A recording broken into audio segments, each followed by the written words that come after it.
Shola watched as they undressed, their clothes falling to the ground in a heap. They waded into the stream. Shola, drawn by the familiar temptation, couldn't resist. He tiptoed closer, peeking through the small opening. Shola was in the middle of applying soap to her body when she suddenly turned towards the window. Baba Shola's heart raced as he tried to pull back, but it was too late. A lady of all men's dreams, you be the one where they make me the. In the heart of Lagos, within the narrow bustling streets of Ajegunle, stood an old compound. This was not an ordinary compound. It was a place where secrets thrived. The landlord, Baba Sola, was a man known by all the tenants, not for his kindness or warmth, but for his strange and often unsettling behavior. The compound was home to many tenants, most of them young women, and each one had their own suspicions about their landlord. Baba Sola was in his late 50s. He had a round face, a large belly, and a balding head that glistened with sweat even on cool evenings. His eyes were small and sharp, always darting around, as if he was constantly searching for something. He was the type of man who walked with a slight hunch, not from age, but from the weight of the secret he carried. Tonight, the compound was quiet. The moon hung low in the sky, casting long shadows on the cracked walls. The tenants had retired to their rooms after a long day of work, and the only sounds were the distant hum of generators and the occasional barking of dogs. But Baba Sola was not ready to sleep. He had other plans. As the night deepened, Baba Sola crept out of his room. His movements were slow and deliberate, like a cat stalking its prey. He wore an old pair of slippers that made no sound as he walked along the narrow corridor. He paused in front of a door, the door of Tokpe's room. Tokpe was a young woman in her early 20s who had recently moved into the compound. She was beautiful with dark skin that shone like polished ebony and a smile that could light up a room. But tonight, Tokpe was tired. She had spent the entire day at the market, selling clothes under the hot sun, and all she wanted was a good bath and a peaceful sleep. Inside her room, Tokpe stood in front of a small mirror. She had just finished bathing and was now drying her skin with a soft towel. The scent of her soap still lingered in the air, mixing with the sweet aroma of shea butter she was about to apply. She dipped her fingers into the jar, scooping out a generous amount of the creamy substance and began to rub it in her skin. But what Tokpe did not know was that she was not alone. Baba Sola was standing outside her door, his eyes pressing against a small crack in the wood. He watched as she massaged the cream into her arms, legs, her shoulders. His breath became shallow, his heart raced, and a strange thrill ran through his body. This was not the first time Baba Sola had done this.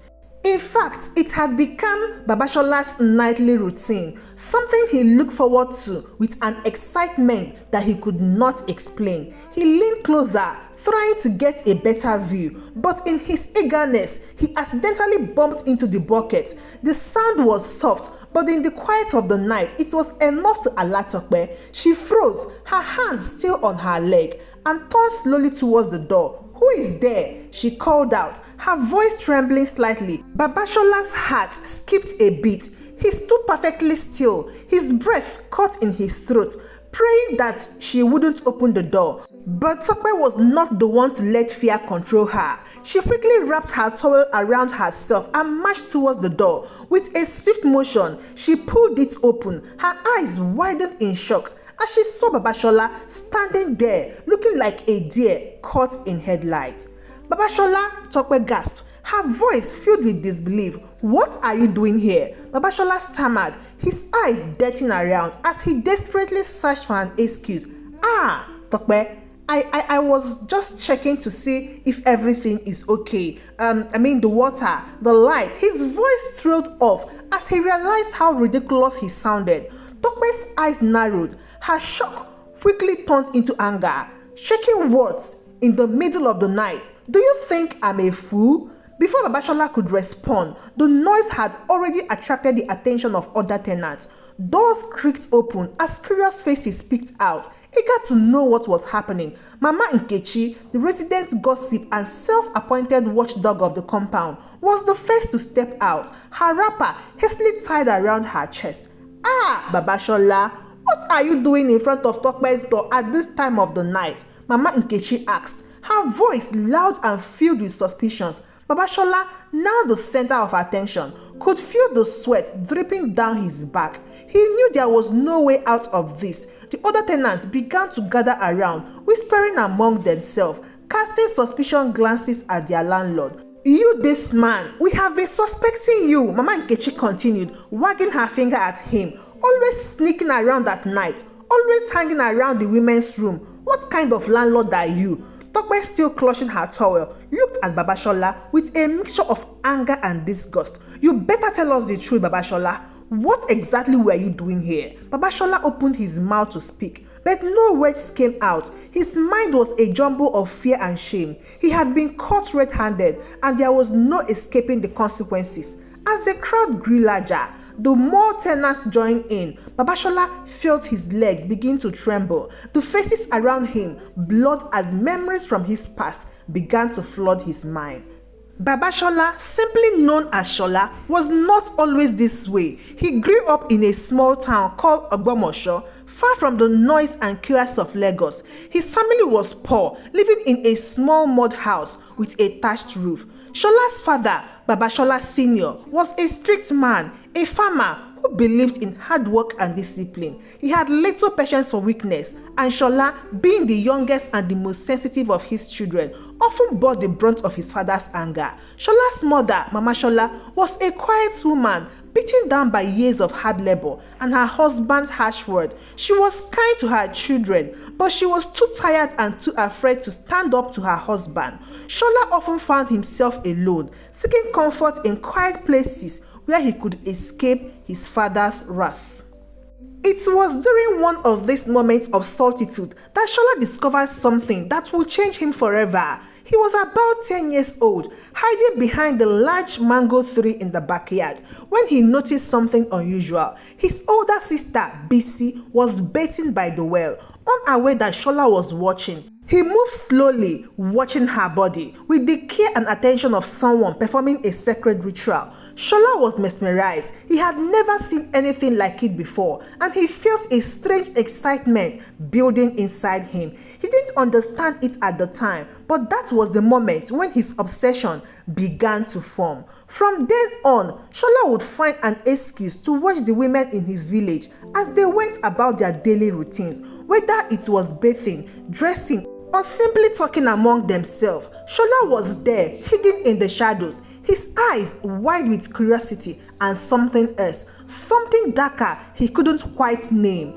As Sola grew older, this habit became more intense. He would sneak out at night, hiding behind bushes or wells, watching as the village women prepared for bed. The thrill of watching them, of seeing things that were meant to be private, was intoxicating. It gave him a sense of power, a feeling of control that he never had in his own life.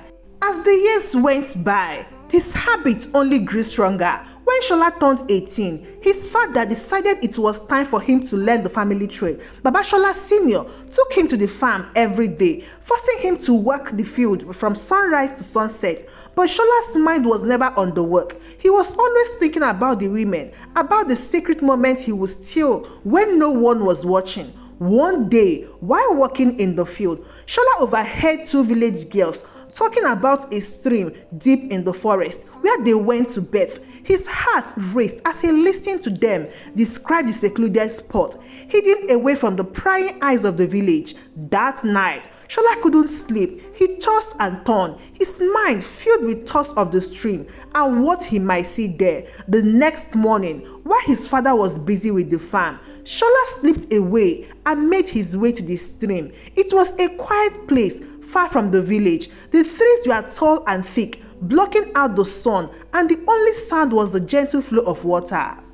Sola hid behind a large rock. The village girls appeared, laughing and talking as they made their way to the water. Sola watched as they undressed, their clothes falling to the ground in a heap. They waded into the stream, the water rippling around them. Shola's breath caught in his throat as he watched them bathe, their skin glistening in the sunlight.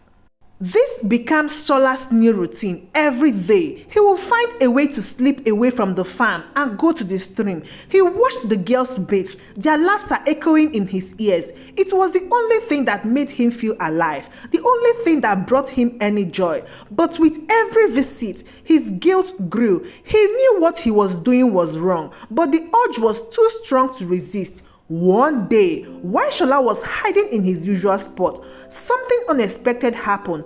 As he was watching the girls, he heard a rustling in the bushes behind him. He turned around, his heart racing, and saw his father standing there, his face twisted in anger. Shola, Baba Sola Sr. roared, his voice shaking with rage. "What are you doing here? You are supposed to be working." Shola's mouth went dry. He tried to speak, but no words came out. He could see the disappointment and disgust in his father's eyes, and it cut him like a knife. "You are no son of mine," his father spat. "You are a disgrace." Without another word, Baba Sola Sr. turned and walked away, leaving Shola standing there, frozen in fear and shame. From that day on, Shola's life changed. His father no longer spoke to him, and the villagers began to treat him differently. But Shola's obsessions only grew worse. He felt isolated, alone, and the only thing that gave him any comfort was his secret habit. He continued to watch the women, but now there was a darkness to it, a desperation that he couldn't shake off. When Shola turned 20 years, he moved to Lagos State, hoping that Lagos would give him a fresh start. But the city, with its crowded streets and endless noise, only fed his obsession. There were so many people, so many women, and so many opportunities to watch. Shola found a job as a clerk in a small office, and with the little money he earned, he rented a small room in a compound. It was there, in that cramped, dusty room, that his old habit found new life. He began watching his neighbors, sleeping out at night to peep through windows and crack in doors. It became an addiction, one that he couldn't control. Years passed, and Shola became Baba Sola, the landlord of his own compound. He bought the property with the money he had saved over the years, and he chose tenants carefully, making sure most of them were young women. He arranged the rooms so that he could easily access the windows and doors, creating his own little world of secret observation. But as time went on, the thrill began to wear off. The excitement that once filled him started to fade, replaced by a deep sense of emptiness. Baba Sola became withdrawn, his only joy coming from the few moments of peeping that he could still manage. He knew he was trapped in his own mind, unable to escape the habit that controlled him for so long. Baba Sola stood before the angry crowd, his past flashing before his eyes. He could see the judgment in their faces, the disbelief, the disgust. His secret was out. There was no going back. Tokwe was still glaring at him. "Speak up, Baba Sola. You need help. This is not normal. You can't keep doing this. You are a grown man, for goodness sake." The words stung, but they were true. Baba Sola has spent his entire life hiding in the shadows, indulging in a fantasy that had taken over his life.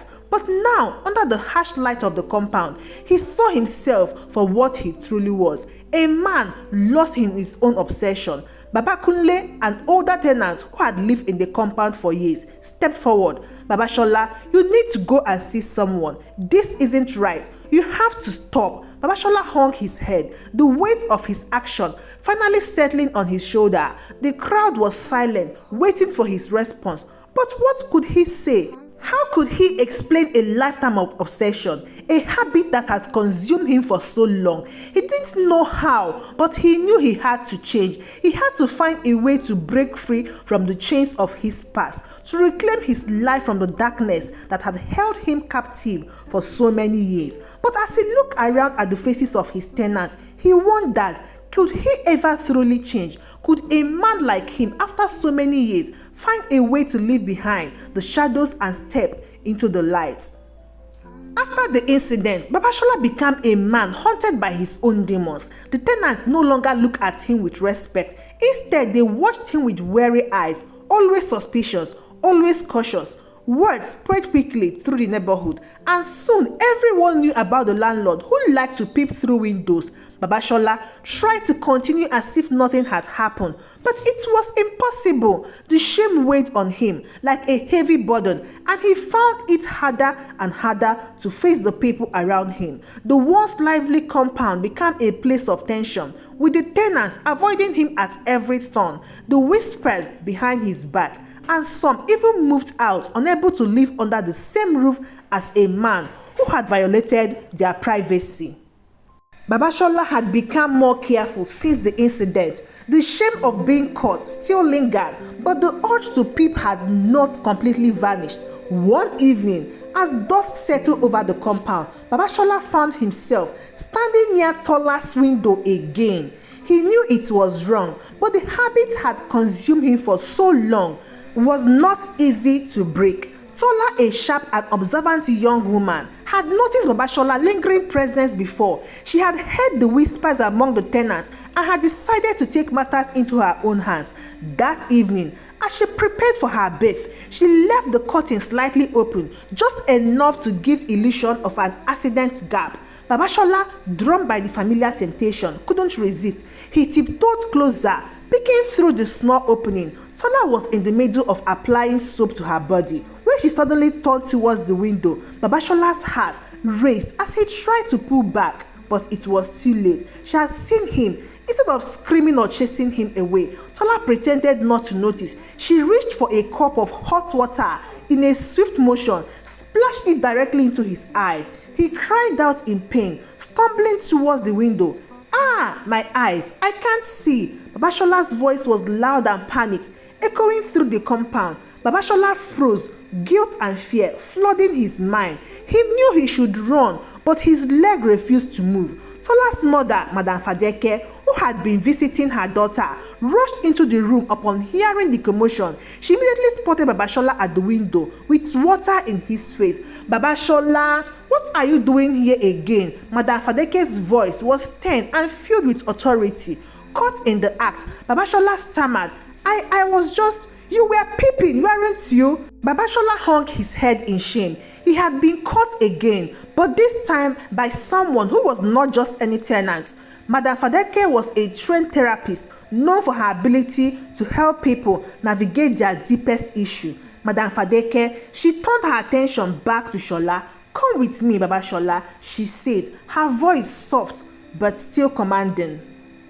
"I can see you are troubled, Baba Sola. This isn't just about peeping, is it? There is something deeper, something from your past that's been haunting you for years." Baba Sola, still feeling the weight of his shame, avoided her gaze, but there was something in her voice, something in her patent eyes that made him feel safe, as if he could finally let go of the burden he had carried for so long. "You can talk to me," Madam Fadeke encouraged. "Let's start from the beginning. What led you down this path?"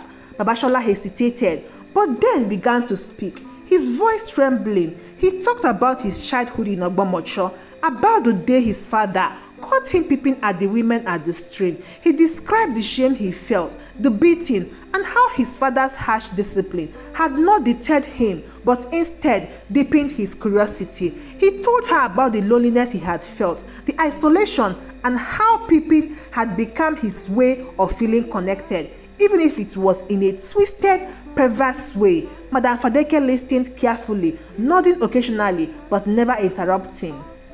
Baba Sola spoke of how he had grown up without understanding love, without knowing how to form healthy relationships, and how this had led to the distorted view he had developed of women. The room was silent as Baba Sola finished his story, tears streaming down his face. He had never opened up like this before, and he felt both vulnerable and relieved. "Baba Sola," Madam Fadeke said gently, "what you experienced as a child was traumatic. You were a lonely boy searching for comfort in the only way you knew how. But now you have to let go of the past. You have to find a way to forgive yourself and to heal." "But how?" Baba Sola asked, his voice broken. "I've done terrible things. How can I ever be free from this?" Madam Fadeke began to work with Baba Sola regularly, holding therapy sessions that delved into his past and explored his fears. insecurities, and desire. It wasn't easy for Baba Sola. The sessions were often painful, bringing up memories and emotions he had long suppressed. But with Madam Fadeke's guidance, he started to see patterns in his behavior and began to understand the roots of his obsession. Baba Sola began to make changes in his daily life. He stopped looking around the tenant's window, choosing instead to focus on repairing the compound and improving the living conditions for everyone. He started to interact with the tenants more openly, not as their landlord, but as a member of their community. Slowly, the tension in the compound began to ease, and the tenants started to see him in a new light. These little acts of acceptance gave Baba Sola hope that he could rebuild the trust he had lost, but the journey was far from over. There were days when Baba Sola struggled with old habits. When the urge to peep resurfaced, he would talk about these urges with Madam Fadeke, who helped him understand that recovery was a process, not a destination. She taught him techniques to manage his impulses and encouraged him to stay committed to his healing. Baba Sola knew that the past will always be a part of him, but he also knew that he had the power to shape his future. But one question lingered in his mind, a question that had no easy answer. Could he ever truly be free of the past?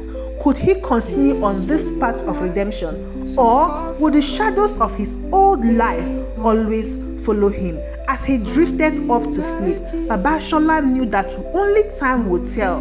But for the first time in a long time, he felt hopeful. He had the support of his tenants and the guidance of Madam Fadeke. Thank you so much for watching, and please don't forget to share this story with your family and your friends who might need it. Till I see you again in my next story.